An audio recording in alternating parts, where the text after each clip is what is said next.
Mi niñez transcurrió en un ámbito familiar muy armónico, muy coherente.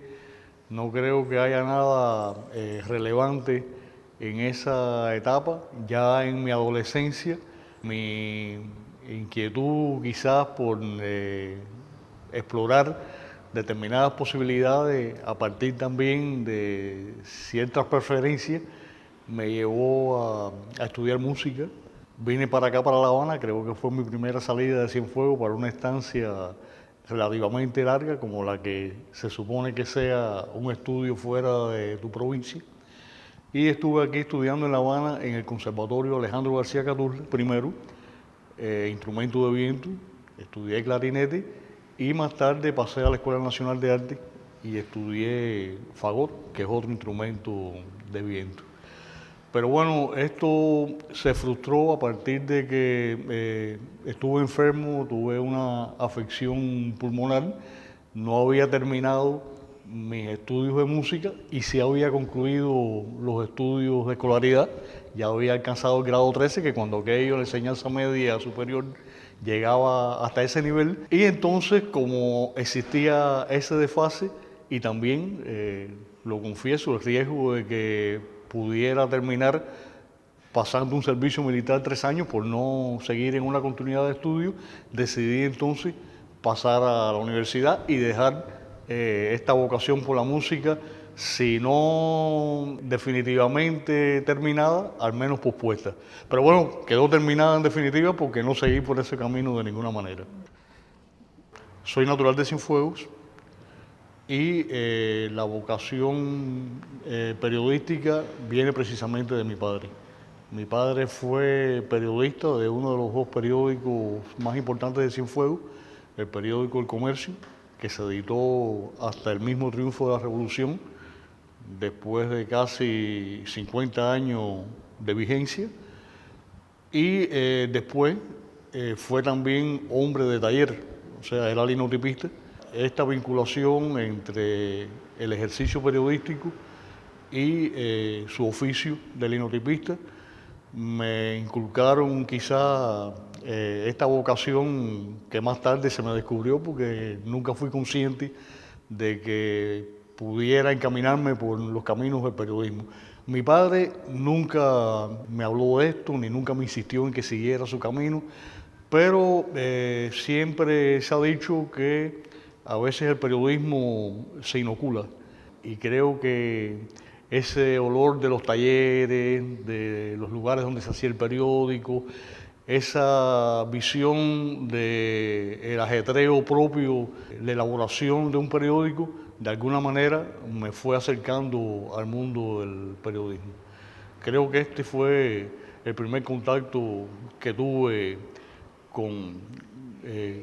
con la prensa. Yo estudié filología en la Universidad Central de Las Villas y también ahí hubo otro paso que me acercó más todavía al periodismo, porque filología era una carrera que no tiene, digamos, que una ubicación definida. Un licenciado en filología en aquella época podía desempeñarse en cualquier lugar, que en cualquier lugar cabía, porque es una carrera que realmente le abre a uno horizontes culturales muy amplios. Yo desde que era estudiante me vinculé al periódico Vanguardia, no ya por mi padre que no trabajaba en esa época en el periódico, pero sí como nosotros teníamos que hacer prácticas docentes ya en años terminales de la carrera, pues nos ubicaban indistintamente en algunos centros que nos propiciaran ese entrenamiento y siempre traté de colaborar con el periódico Vanguardia, escribiendo artículos, haciendo algunas entrevistas, algunos textos periodísticos, independientemente del género, que también me mantuvieron en ese contacto que ya desde mi niñez había tenido con el mundo de la prensa. En cuanto terminé mi carrera,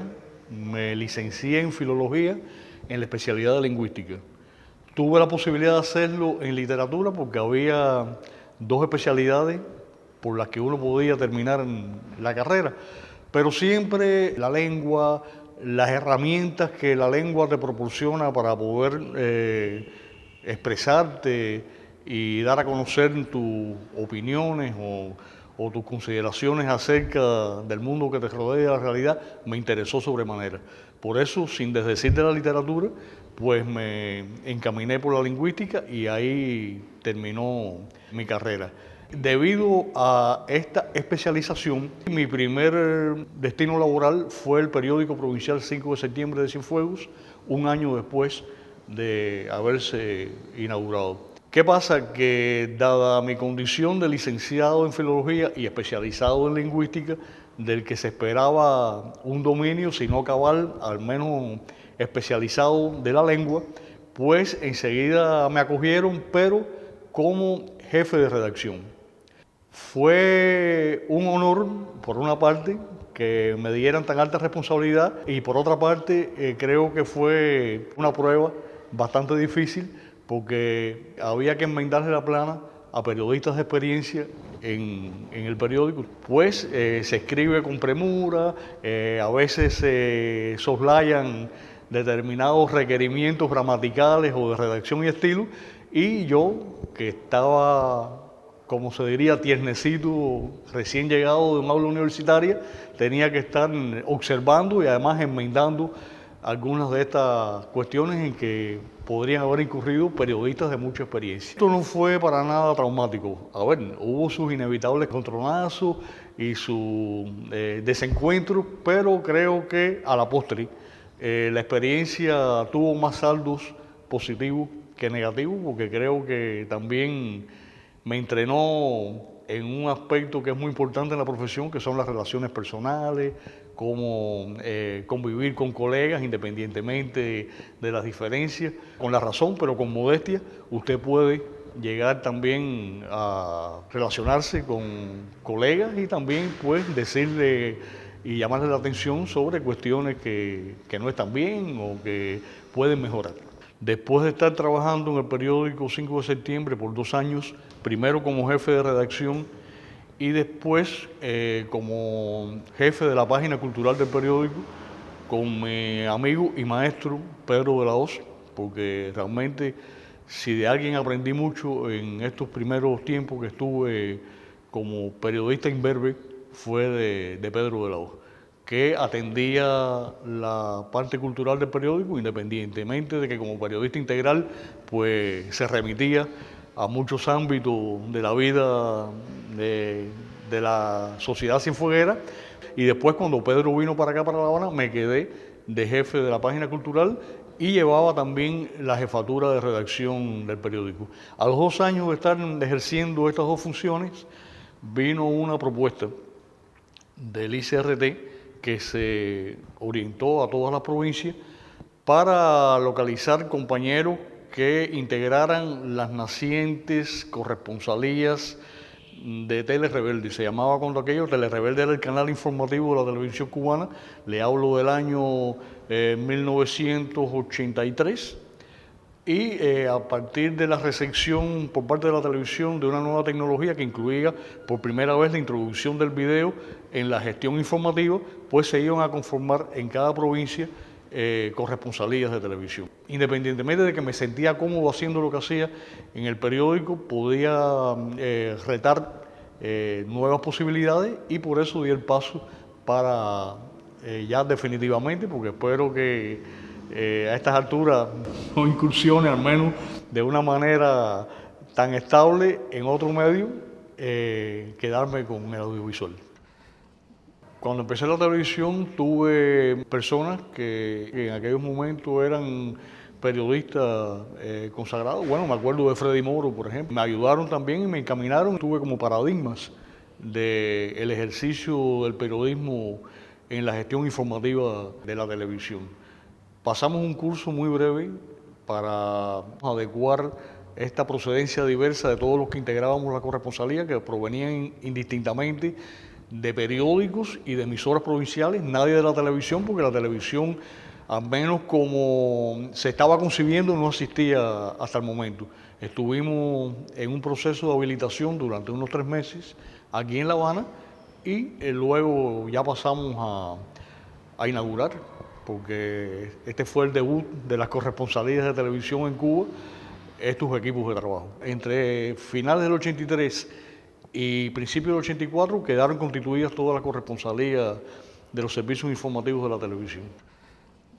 Yo vengo de un medio de prensa impreso, que fue donde empecé a trabajar, y sigo pensando y sigo manteniendo que no hay mejor escuela que el periodismo impreso, que te prepara para lo que después puedes proyectar en un ejercicio de periodismo audiovisual. ¿Por qué? Porque el periódico primero te da rigor, te da esa noción que es importante y que a veces se pierde en el audiovisual, de que lo que uno hace siempre es trascendente, porque queda en un formato que puede ser revisado y vuelto a revisar. Y creo que eso es un legado que tiene la prensa escrita, que te prepara para incursionar después en cualquier otro tipo de medios periodísticos. Te entrena en algo que los medios audiovisuales tienen como exigencia, pero me parece que lo que usted empiece a limitar en cuanto a ejercicio de síntesis por cuartilla, después está mucho mejor preparado para hacerlo en términos de tiempo, que es lo que exige la televisión. Quiero decir con esto que la prensa escrita también te prepara en un ejercicio de síntesis que te es muy útil después para la incursión en el periodismo audiovisual. No voy a hacer una disertación sobre la esencia del periodismo audiovisual, pero bueno, cuando usted asume todas las herramientas que lo conforman, tiene la vida de alguna manera palpitando en él, tiene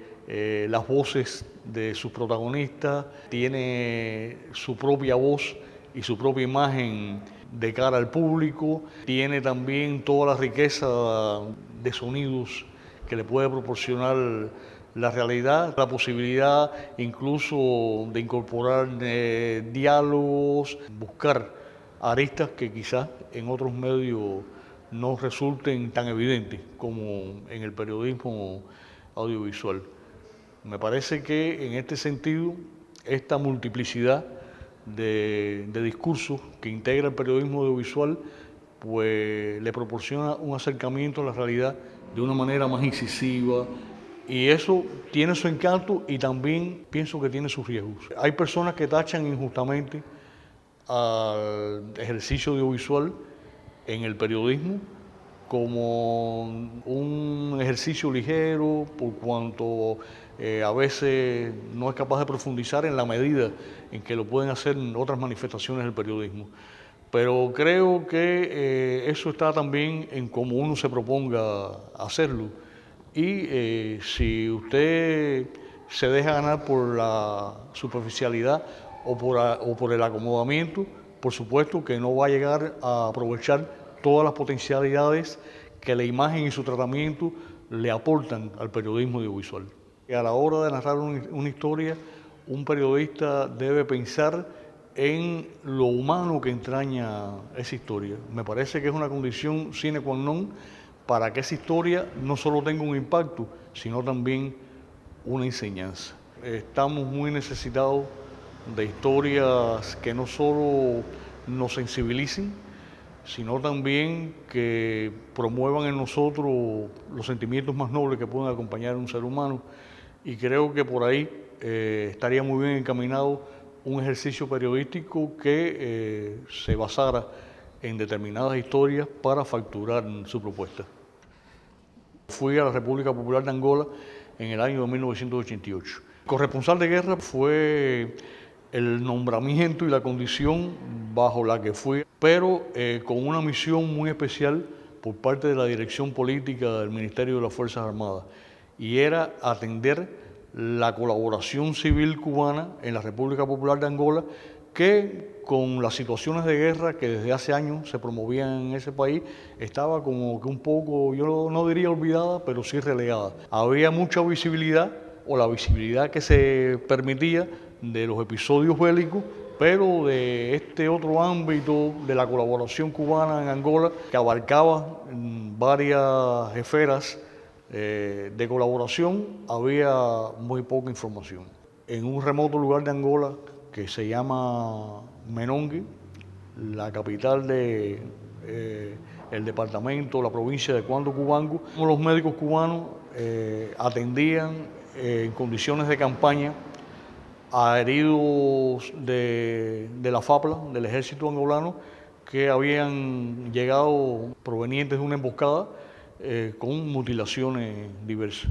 Fue la primera vez que vi personas con muñones,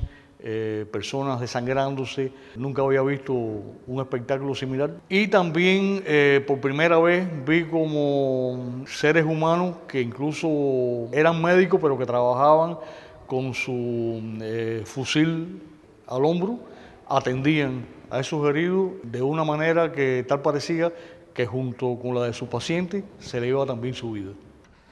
Después de la experiencia de Angola, me tocó acompañar a una delegación de alto nivel a otro país encabezada por el comandante en jefe. Creo que realmente como experiencia fue de las que te marca de una manera indeleble, porque no solo es la alta responsabilidad de asumir una cobertura como esta, que se suscitó en Roma, no solo por la presencia de Fidel en una cumbre de estadistas como la que la FAO, la Organización Mundial para la Alimentación y la Agricultura de la ONU, promovió en Roma ese año de 1996, sino también porque fue la oportunidad que se aprovechó para que estas dos personalidades, Fidel y el Papa Juan Pablo II, se encontraran y a partir de ahí se promoviera un acercamiento del Estado cubano con la Iglesia Católica, al menos en una dimensión en que antes no se había producido. Para mí representó una dinámica nueva de trabajo. Ya no eran las condiciones de guerra, pero eran también otras condiciones, porque había que mantener una información actualizada y también de guerra contra estas cuestiones que se erigen en un reto para tu responsabilidad de asumir una cobertura de esa envergadura. Una de las cuestiones que más me impresionó es que yo tenía referencias, sino conciencia, no de lo popular, sino de lo querido que era Fidel en otras partes del mundo. Pero en Roma tuve la confirmación de que realmente esto no eran referencias leídas o escuchadas o vistas, sino que realmente sucedía y que Fidel era un ídolo en una ciudad también tan cosmopolita, acogedora de tendencias tan diversas como podía ser la ciudad de Roma. Fidel, como diría uno de los títulos de la prensa amarillista de Roma, en aquel momento se robó el show. Y realmente todos, los que lo querían más, los que lo querían menos, hasta los enemigos, que no lo querían para nada, pues tuvieron que extender una alfombra roja ante la presencia de Fidel en ese escenario. La docencia es un ejercicio al que toda persona que acumule cierta experiencia en su desempeño profesional está obligado. Es al menos así como yo interpreto la docencia. De alguna manera lo he hecho desde el mismo momento en que empecé a trabajar en la corresponsalía de los servicios informativos de la televisión, porque por ese equipo pasaron jóvenes que de alguna manera uno tuvo que encaminar o uno tuvo que entrenar en los rudimentos del periodismo, independientemente de que fueran técnicos como camarógrafos, luminotécnicos o grabadores de sonido, pero todos tributamos a un fin común que es el de facturar un producto periodístico audiovisual, así que para el caso la docencia se impone igual. Ya de una manera más institucionalizada he ejercido la docencia en el Instituto Internacional de Periodismo, donde soy el presidente de su cátedra de periodismo audiovisual. Participo de manera bastante sistemática para ser consecuente con la situación por mi condición de residente fuera de La Habana, pero bueno, trato al menos de aquellos propósitos más importantes de la cátedra, cumplir con ellos, como digamos, por ejemplo, son los diplomados internacionales que se convocan anualmente y que trae a las aulas a colegas nuestros del sistema de la televisión, pero también a estudiantes, a colegas extranjeros que están interesados en seguir superándose. Tengo una plaza como profesor auxiliar en la Universidad Carlos Rafael Rodríguez de Cienfuegos, en la Facultad de Comunicación, donde he impartido distintas materias que tienen que ver con la comunicación, pero también se acerca mucho al periodismo, digamos, por ejemplo, fundamentos del periodismo. He impartido comunicación audiovisual, comunicación organizacional. Cada vez que en mi ámbito de trabajo, en el telecentro, me piden una colaboración para aportar mis conocimientos a los jóvenes que siempre están entrando, porque esto es, digamos, que una dinámica que no descansa. Me presto para impartir ya cursos más cortos de habilitación, de entrenamiento, pero también participo en esto. Yo no concibo el periodismo sin una visión humanística, no solo del contenido o la materia prima que alimenta el periodismo, sino de sus fines. Yo creo que el periodismo como servicio público, como en el caso nuestro, parte de un sistema de comunicación que también se integra a un sistema político, a un proyecto transformador y mejorador de la condición humana, pues tiene que participar de una manera militante y de una manera activa en esa característica. Creo que era un paradigma del periodismo como César Kapuscinski, quien decía que una persona que no es una persona decente no puede ser periodista. Y me parece que esa es una máxima ética, pero también cultural y también humanista, que al menos para mí rige el ejercicio del periodismo. El periodismo audiovisual cubano puede mejorar conjuntamente con todo el periodismo cubano que no es audiovisual, porque creo que todo tipo de manifestación periodística, independientemente de los formatos en que se dirima, está necesitado de las mismas expectativas de mejora, de un acercamiento mucho más estrecho entre lo que el público desea y lo que los medios proponen. Y por ese camino creo que va también el periodismo audiovisual. Elaborar productos comunicativos atractivos que se acerquen a la vida de las personas y de la sociedad, pero con historias que conmuevan, pero que dejen también una enseñanza en valores, una enseñanza en cuanto a rescatar, mantener y reciclar aquellos valores que nos han llevado aquí como una sociedad perfectible, pero con un propósito de mejoramiento de la calidad humana, de la condición humana, que no puede soslayarse ni se puede objetar por mucho que se empeñen nuestros enemigos. Y por ese camino tenemos que dejar de un lado quizá este discurso al que se le cuelga la ideología como una cosa más, sin ponerse a pensar que la ideología es un nivel de significación en cualquier manifestación cultural y entre ellas, por supuesto, el periodismo. Evitar en todos estos lugares comunes del adoctrinamiento, del adoctrinamiento, de este discurso denso, de trinchera, como suelen catalogarlos muchos colegas, ir realmente mediante un estilo depurado, transparente y siempre buscando un acercamiento con los temas que preocupan y ocupan a nuestros conciudadanos, ese camino que nos lleve a una mayor efectividad en nuestros mensajes comunicativos. El periodismo es mi vida. No conozco otro desempeño laboral que no sea el periodístico, porque desde que comencé a trabajar, ya hace 35 años como periodista. Ahí ha estado también todo el empeño por apoyarme de las personas que más quiero, mi familia, mi esposa, que siempre me ha acompañado en estos avatares con una fidelidad a toda prueba. Creo que, aunque no me lo haya pedido, la mención se impone porque uno a veces es lo que es o logra lo que logra, no solo por sí, sino también por el acompañamiento que tiene del resto de las personas que lo rodean. El periodismo me ha permitido también conocer mucho más al ser humano y sobre todo confiar mucho más en las perspectivas del ser humano para su constante mejoramiento.